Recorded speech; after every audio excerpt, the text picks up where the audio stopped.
Welcome back to the program. Thank you so much for staying with us. You're watching Morning Cafe. This morning, we want to talk about real estate and how the real estate sector is evolving, the challenges that is in the real estate sector and possible, opportunities that exist in the real estate market for different stakeholders and for you as well, dearest viewer, if at all if this is something that you want to venture into. So do interact with us on our socials, TV47 Kenya on Facebook and on YouTube, on X at TV47 Digital. If you do have a question in regards to the real estate market and anything you'd want to know, I have in studio with me Rose Kananu, the Interim General Manager at KPDA, that is Kenya Property Developers Association, as well as George Ndege, President of the Architectural Association of Kenya, of course, to talk to us about matters real estate and everything in between. Karibuni sana to Morning Cafe. Thank you. Let's first of all start with explaining our mandates to Kenyans who are hearing about KPDA and Architectural Association of Kenya for the very first time. Let's start with you, Rose. What is your mandate as KPDA in the real estate sector? Thank you, Anne. First of all, a big thank you for having us in the studio today. The Kenya Property Developers Association is the umbrella body for private property developers in the country. In our membership, we have the developers that are developing different asset classes from housing, residential housing, industrial housing, buildings and all. And within that ecosystem, we also have professionals that serve the developers, so architects as represented by Architect Arabu here, the quantity surveyors, contractors, and we also have the rest of the ecosystem that serves developers, so the financing. Now, the role of Kenya Property Developers Association is to create an enabling environment that will build a thriving, stable and sustainable real estate sector. So amongst our mandate is advocacy. The main one is advocacy and policy making. So we work very closely with regulatory bodies, with government, with parliament, to ensure that the policies that are being formulated and deployed from the public sector are enabling. A good example is recently, just this year, in the Finance Bill 2025, we lobbied to ensure that the VAT incentives that had been extended to private developers that are developing housing, affordable housing, would get those incentives, and that's very key, to sustain that kind of thing. We also advocate for improve the regulatory approvals, so that developments are not stuck from that perspective. And so our work is to make sure that we are providing our members that platform, that we give them a voice in the industry. We create an enabling business environment, and because we know the real estate sector is a big contributor to the GDP of the country. Right. So that's why KPD exists. When you say it's a big contributor to the GDP of the country, we're talking about what percentage? Give me the number. I think should be slightly under 10, maybe 7. Under 10? Under 10. We'll be getting deeper into it because I had a different percentage, but that's beside the point. Yes. Before we go to you, George, you talked about as KPDA, your mandate, one of your mandate is to ensure that the real estate sector is sustainable and of course thriving as well. From where you sit in 2025, would you say that the real estate sector in the country, we are thriving and it's sustainable for every stakeholder and partner? I would say it's a little better than what has been in past years. It's not there yet. Of course, we're seeing a lot more development. I think if you look around the skyline, there are more cranes going up, and that's indicative that the space has opened. Of course, this is largely being driven by foreign developers, investors coming in. So from that institutional developer level, there's a lot more happening. However, on the smaller local developers, the space is still not open. And it's because there's a constraint in financing. So we need to open up financing to enable, the smaller size developers who are putting up apartment blocks or that kind of thing can access capital so that the development can move faster. And of course, a big hindrance is this, just the too many stages in approvals, because you're getting approvals from the county governments, you're getting approvals from NEMA, you're getting approvals from DOSH. And we find that, and that's an area that KPD is working on very closely, is to make sure we reduce those many steps that a developer needs to go through before they get their development approved. That will open up the space. So we're not thriving yet, and if we improve those areas, we'll start to see more local private developers growing into the bigger institutional size type of developers. All right, great. Jude, speak to us about the Architectural Association of, it's quite a mouthful. At first I was saying Architectural Association of Kenya. Speak to us about that, and what is your mandate? What do you do in this association, especially as the president?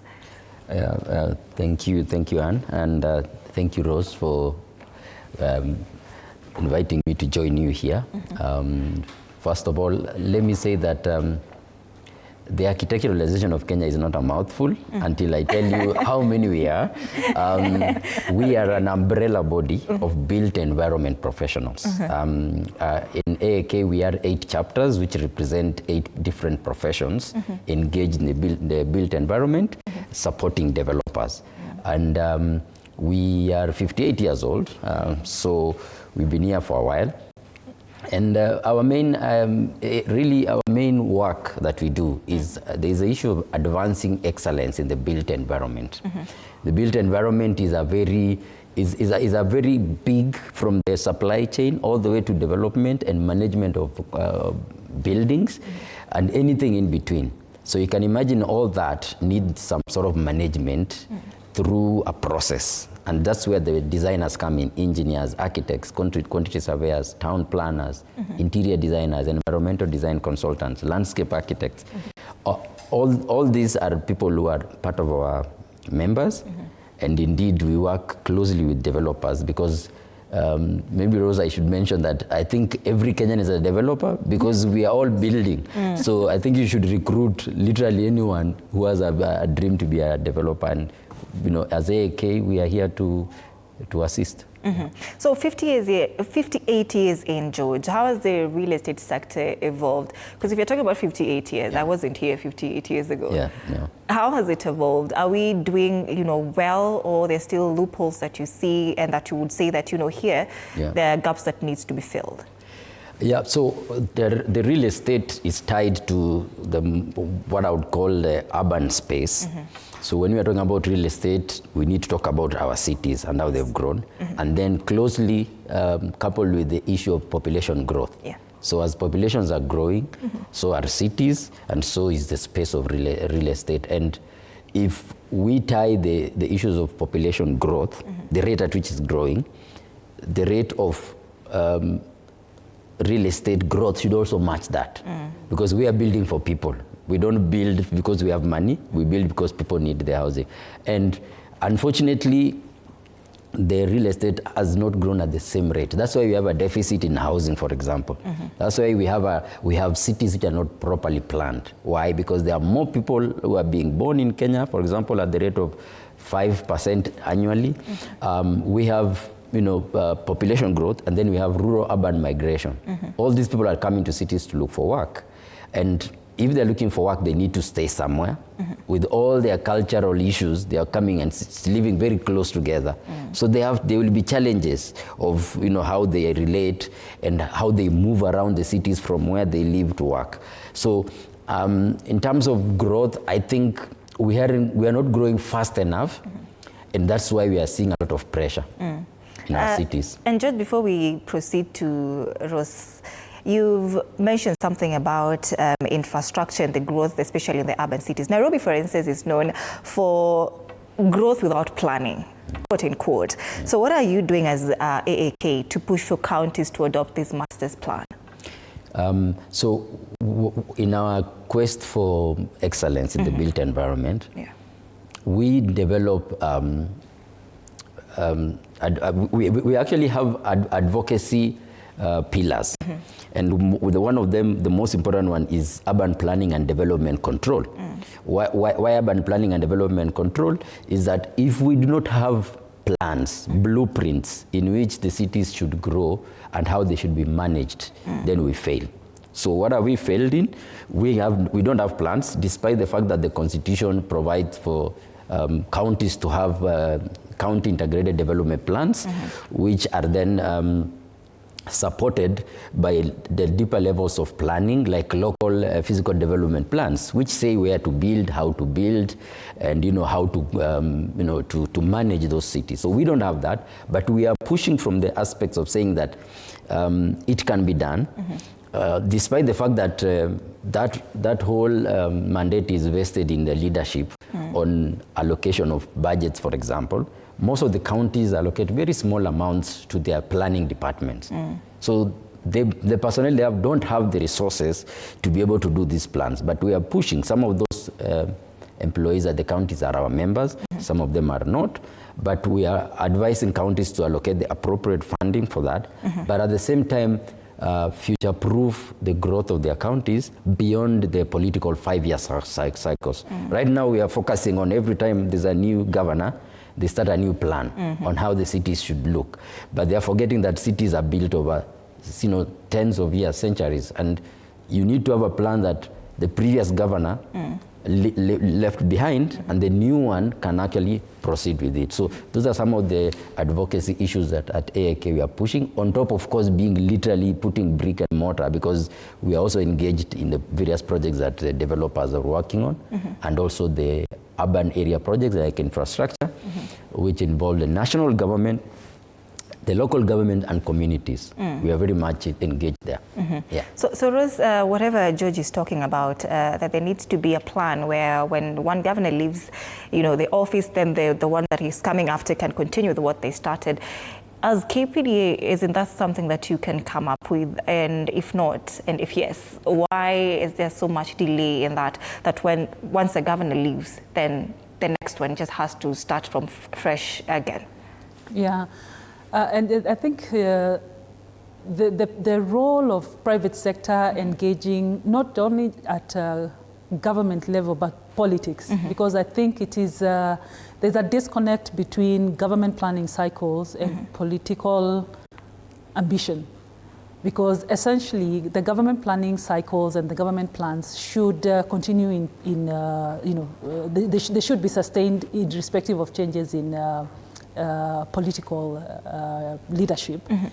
And so as KPDA, and I believe also the associations that in the built environment that we work with, we need to engage closely with the politicians for them to understand the impact that, putting off a plan that was made by their predecessors aside, the impact it has on society. And even if we look at it from even a national government level, our late president, Mwai Kibaki, left us a really great economic blueprint, the Vision 2030, that had 5 medium-term plans. And he foresaw from 2005 to 2030 how the country would develop. Yeah.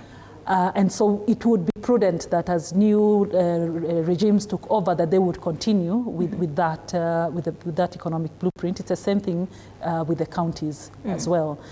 So by ensuring that we keep to the plans, we would have avoided the problem we're having now, where the population has far outstripped the pace at which we're developing our cities, and developers are getting involved in that work. We're lagging behind on infrastructure, we're lagging behind on provision of services. And so it's a big mandate for associations like Kenya Property Developers, AIK, IEK, to work very closely with governors and the politicians, the legislators, to safeguard those economic blueprints or development plans, that they are continued. So we have to lobby very closely and just work with them, that they sustain the plans. And so that's how I see that we would be able to ensure that we don't find ourselves in the situation where we are, that the population, the society's needs have far outstripped the pace at which the development process is taking place. Great. Developers also cite delays in permits and, of course, regulatory bottlenecks as some of the major cost drivers. Yeah. So how are you as KPDA coming in now to just try and streamline everything that the developers have as concerns in terms of, they're talking about delays in permits, regulatory bottlenecks. How are you trying to solve this for them? Okay, very good. So KPDA has an advocacy arm under the Public Policy and Advocacy Committee. And how we have done it is to be very collaborative with regulatory bodies. So we have a working arrangement with the National Construction Authority, with NEMA, with DOSH as an example. We meet regularly and we come up with frameworks of how they can, reduce or improve the approval processes. So it's to ensure that yes, they are mandated with the regulation of the sector to make sure that we weed out rogue developers, rogue designers that are coming up with buildings that collapse, but at the same time that it does not cripple the work of developers. So part of our advocacy is to work very collaboratively with them. We have MOUs. We've set up a liaison desk that helps our developers have a direct voice into these regulatory bodies. George, there have been concerns that sometimes you as AAK and associations as AAK in general, that sometimes you are proactive instead of being active, or reactive instead of being proactive, in terms of just ensuring that there is no illegal developments going on in these major cities. So how do you address something like that AAK, you are reactive, you're not proactive? First, I would like to correct that notion. Yes. I think we, as AAK, we rarely seek media attention when a building has collapsed, because we think that that's a dramatic end to a very sad situation. And let me put it this way, that for example, we AAK, we've developed a document we call Healthy Homes Guidelines and Checklist, which is supposed to help developers and homeowners to assess their building whether it's habitable. Majority of our construction is irregular. This fact is by our government's audits, that out of 10 buildings, 8 of them everywhere in Nairobi, in Kenya, is irregularly developed, either through avoiding of development control because approvals are taking too long, people are building for themselves, or maybe people are cutting corners and not using professionals and using fundis and unqualified fundis. So now, how do you make sure that the existing houses are safe? Because if we are talking about collapse of buildings, it is the dramatic one. It's like a death. But how comes we don't think about the existing stock of housing, which are unhealthy, where majority of Kenyans are living in them and falling sick? And I will tell you this, that is a correlation between good health and being productive, directly related to how you live. If you live in a house which does not have fresh air, doesn't have daylight, you have to scale up to 10 stories of staircases. Or you are very close, you don't have proper sanitation. That in itself is a bigger disaster. A collapse of building, the reason why we as AAK don't go out to the media and say this is a bad thing because anyone can see, is because we are focusing on improving the existing stock. How do we make sure that the ones which are existing are retrofit? All these houses you are seeing in the, all the densification, the issues of providing basic things like stormwater, drainages, making sure that the houses which are being developed are actually livable. So that is where our focus is, and the new ones which are coming up are not going to follow that bad trends of the existing tenements. Because right now, as we speak, if you go to a neighborhood where there's a cheap residential, by cheap I'm talking about something that is, you're only taking it because you don't have an option. The next developer will come in and they will not see any need to improve, because for them, people are paying rent in a bedroom bed sitter which doesn't have daylight. Why should I bother putting daylight? But if we improve any subsequent development and focus on improving retrofitting the existing ones, then we'll be doing a better service. It might look long-term and very slow, but I think that is the only way that we should not allow any more bad buildings moving forward. For purposes of just keeping the record straight, we believe that there are already investigations were done, and the causes for collapse of buildings are known, starting from the type of materials used, poor quality of materials, starting from poor skills. Majority of our fundis, they learn on site, following people. They don't go through training. And then we also have the lack of, we don't follow the procedures, which include having an engineer, having an architect on site throughout the life cycle of the construction process. So that is what we are pushing for, and we are saying that if we professionalize the industry, and by professionalizing, I'm not saying just throw in an architect, no. Every developer should literally follow the guidelines, because we have the guidelines. We have the processes, we have the basic standards we're supposed to use. They are there written. If we follow them, then it means that we can develop properties where in the future we will not be talking about inadequacies, we will not be talking about indignity in terms of people living in slums or living in a 20th story slum or a ground slum. We will be talking about inadequacy in terms of numbers, not quality. So just we need hold to on move. to that thought, Yes. George. Yeah. Let's take a very short break at this point. You're coming back with that point so that you can expound more on it in regards to how, and why buildings are collapsing in various areas across the country. We'll be back. We're talking about real estate with the Kenya Properties Developers Association and the Architectural Association of Kenya. Stay with us.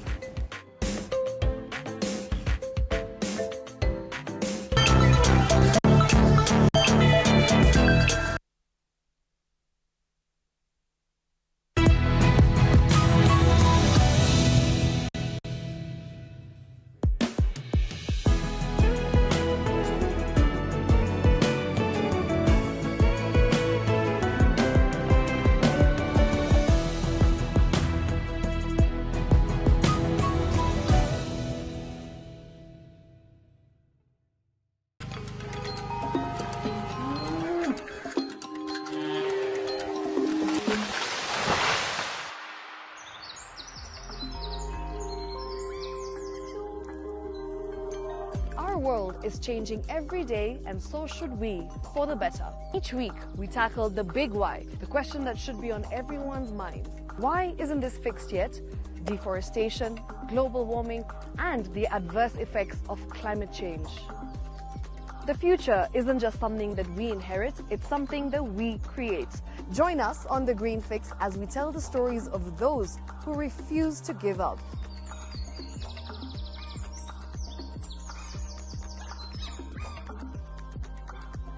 When it comes to fixing the planet, there is no time to waste.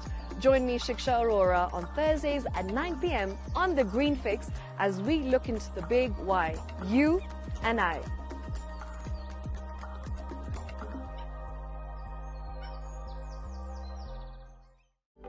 For comprehensive.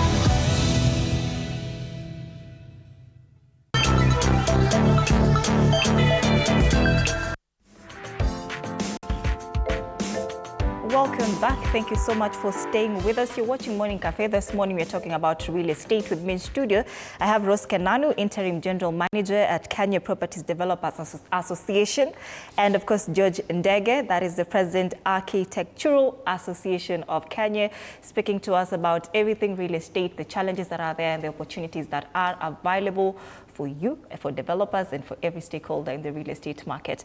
Asante sana for staying with us. Before we went on that very short break, George, you were speaking to us about the collapse of buildings in Nairobi, and of course we've seen others in Kisii, and why you don't address these issues when we media address them. But what system do you have at AAK to monitor compliance once a project has been, design has been put up until the construction stage? We have the various stakeholders Yes. who are engaged in the process of developing of designs, approving of designs, inspections and monitoring of the construction processes, and management of properties. And we think that we have a place we play, as much as our interest cuts across. So, for example, the issues of approvals and inspections is squarely laid on the local planning departments and the counties, because it's a devolved function. And unfortunately, there's a lack of capacity right there. So one of the things we push as an advocacy body also is that we have asked all counties to, one, ensure they capacitate these departments, through, first of all, having a good number or a sufficient number of professionals employed, and also at the same time be able to work with what we would call qualified professionals. We have the process of using the title architect or using the title engineer or quantity surveyor. And unfortunately, this aspect I spoke about earlier, about professionalizing the sector, is also lacking. That we think that, as I mentioned earlier, we are all developers. I don't know about you, and maybe you're also building somewhere. Rose members are developers. But we also need to be guided. And we are guided by the rules and regulations, supported by the agents who are us as professionals. So where we play our role is all making sure that you have the right information to work with. And then we make sure that we follow through your building team, because there's another team of builders that comes in, the contractors and his team, the fundis, who, by the way, also have a very important role, to the extent that if they're the wrong team, you could have a very good architect, a very good engineer, a very good quantity surveyor, and a very serious developer who has money is not the problem. But then if you have the wrong building team, the people who are executing it, that's another level of a weak point. But we make sure we employ the right builders. Now, when we have the right builders, the next level is it's up to the counties to ensure that they come and inspect, because they are the ones who are holding these laws and making sure that whatever was approved, for example, is not being flouted, or people are not being greedy by saying tunaweza ongeza hii room ifike kwa fence, siko na nafasi hapa. When in the approved drawings it was proposed that the architect or the engineer said this is where the building reaches. So we have a lot of work to do. The challenge is always on capacity. I don't think we even have enough architects and engineers in this country. So we need to train more, and we need to do it in such a way that we are meaningfully trying to address the issues. For me, I'll also like to say that I know the collapse of building is the worst case scenario. But there is a chance that the majority of what we are building right now could collapse. All right. And right now, the only thing that is holding up a lot of building, maybe there's no a very dramatic climatic situation. So we are sort of surviving. In fact, a lot of buildings wamekelea tu mawe, and we are surviving. But I think we need to look at it, the process right from the beginning, how we acquire how we start in the process of just identifying a project and moving through the motion. It's a very slow, painful thing, but the end result is a building that needs to stand up for tens of years, I mean, maybe even a century plus. So we are not building something for a few days. We're building for longevity. So the process has to be slow and painful, but we need to do the right thing. Ross, by any chance, do you discipline the Architectural Association of Kenya, for violating some of these things? Because if he says everyone is a developer, and he's mentioned something about right now, there are a lot of buildings which could collapse. By any chance, as KPDA, do you discipline them? Yeah. So if you don't discipline, let me just talk about one of our mandates, which is about promoting ethical standards. And it's what architect Arabu is talking about, that the professional associations working with the regulatory bodies and approving authorities, the work that we do together is to ensure that ethical standards are being followed. And so as KPDA, part of what we do by bringing together the private sector, private developers under our umbrella, is to ensure that that we are educating, that we are monitoring and just regulating the manner in which our developers are working. So we're not the only property developers association in the market at the moment. I think the Chinese have their own. We've seen some for other developers coming up. But as KPDA, we are very much focused on ethical standards. Ethical standards meaning that in as much as the approval procedures are taking time, it's not a license to circumnavigate and push through poorly designed projects. Or as he's talked about the sick buildings, building beacon to beacon just to maximize the return on your development. may be good for your pocket, but it's not good for the people that are going to come and live in that building. So KPDA collaborates very closely with professional associations, making sure the architects, the engineers, the quantity surveyors are coming in to educate our developers, that they understand what are the requirements of properly designed and constructed projects. And we're a good corporate citizen in terms of working very closely with National Construction Authority, which is the main body that has been looking to regulate the manner in which the builders, is talking about the contractors, are going about doing their jobs. I think you've seen when you go around, you'll find a lot of construction sites that have the X mark. Yeah. Of course, we have unscrupulous developers who continue to build, they'll go and bribe their way around.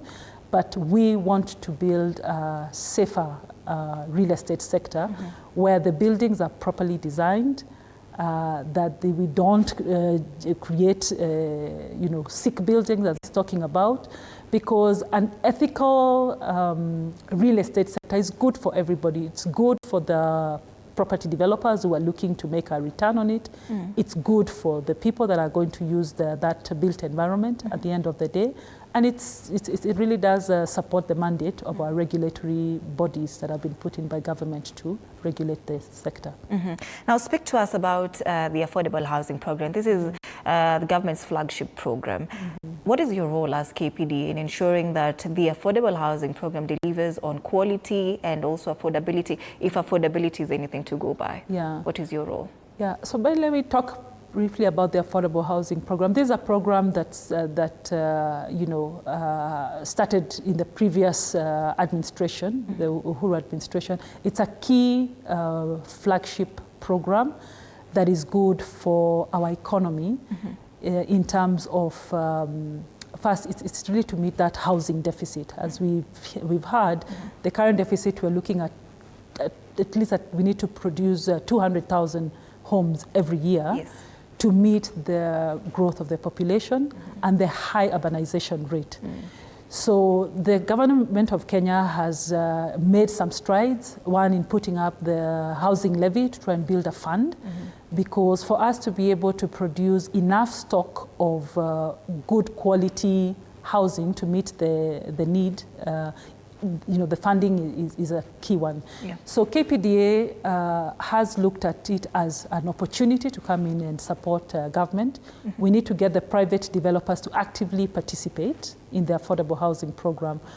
What is structured at the moment with the current regulations of the affordable housing program, there are some areas that KPDA is currently in conversations with the State Department of Housing and the Affordable Housing Board to look at how we can improve the regulations and put in a framework that allows private property developers to bring in their own land, because what we've seen is the government is challenged in some ways that they may need to acquire other land to be able to scale up affordable housing across the country. And of course that has its challenges. The minute Mwananchi hears, government is coming to buy your land, the prices go high, they're just challenges. But our property developers have land banks that can be pushed into the affordable housing program so that we can scale up the pace at which the affordable housing is being developed on a regular basis.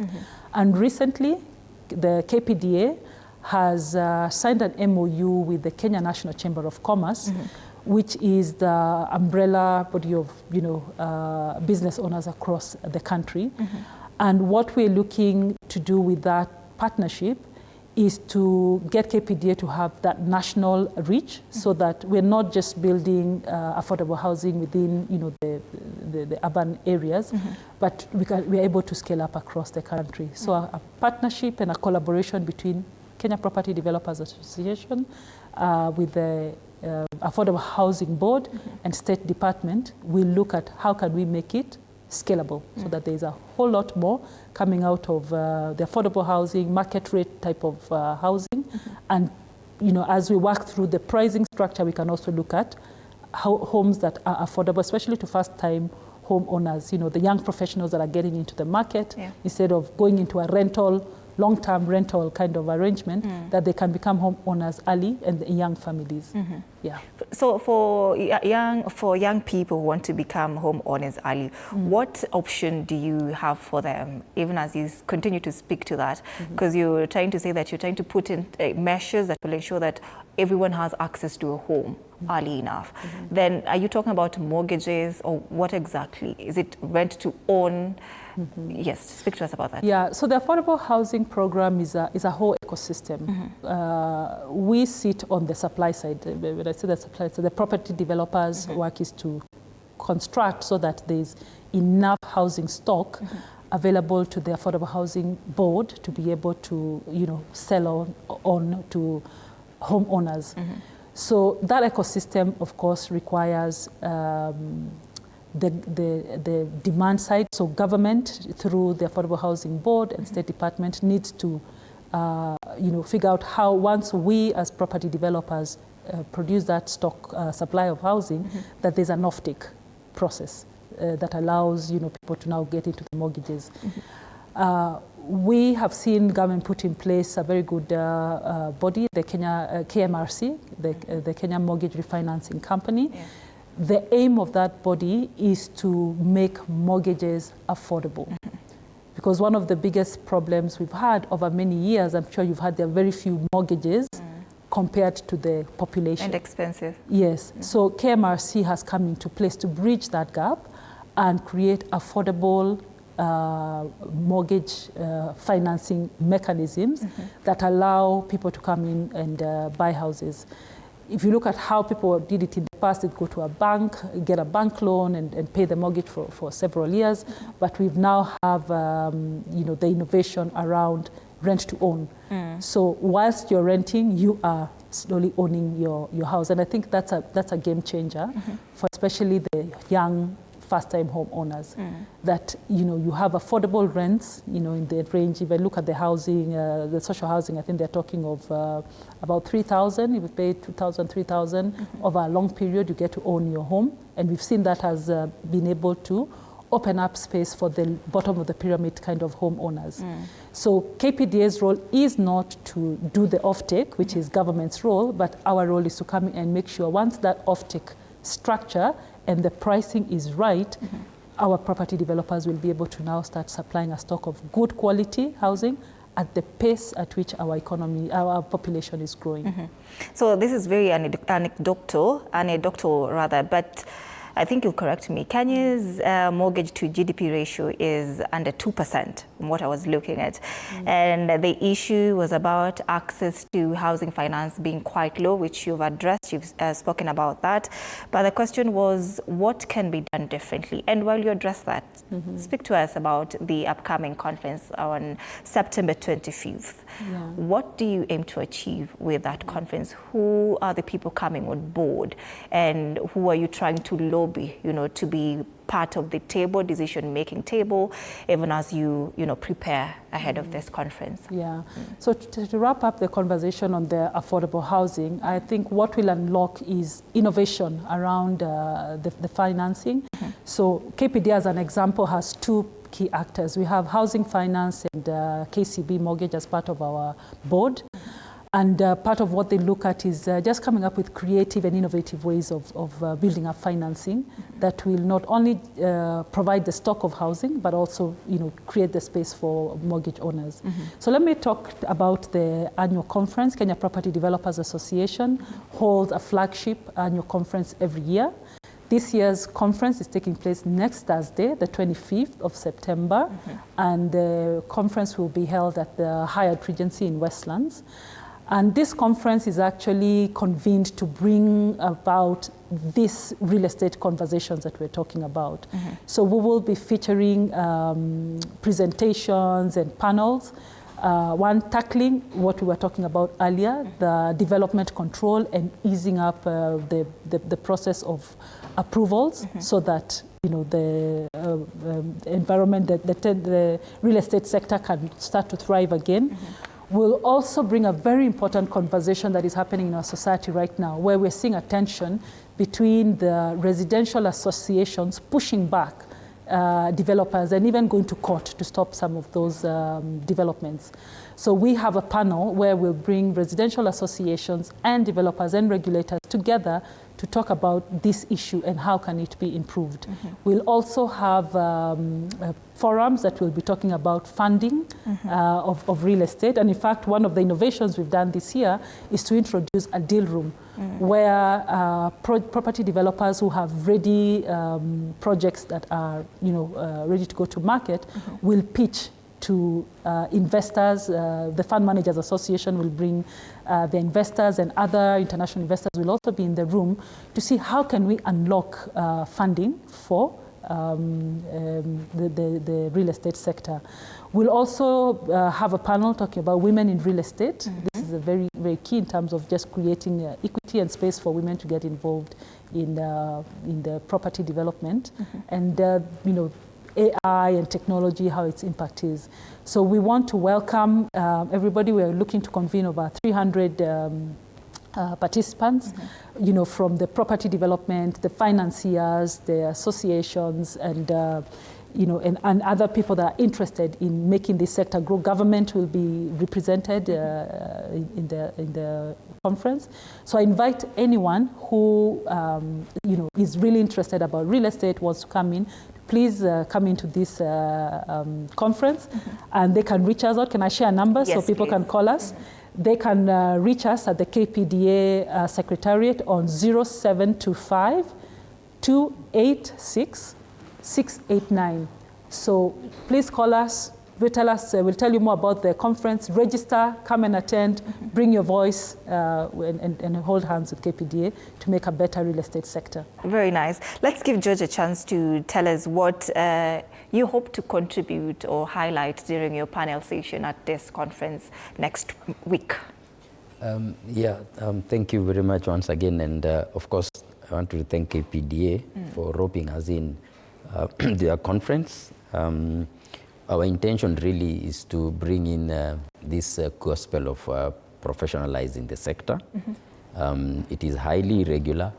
It is highly, there's a lot of demand, and that demand is pushed by the deficit, which is of course driven by the population growth. So we want to tie in the issues of the urban future.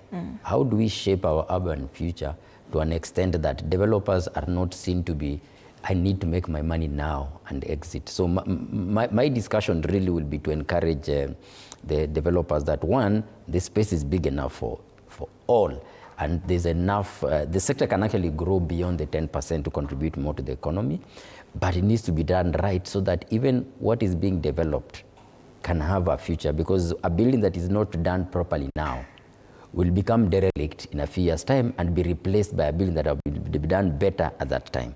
But if a building is done now, it doesn't matter how long it stays, it will still be valuable, and the value of that will keep improving.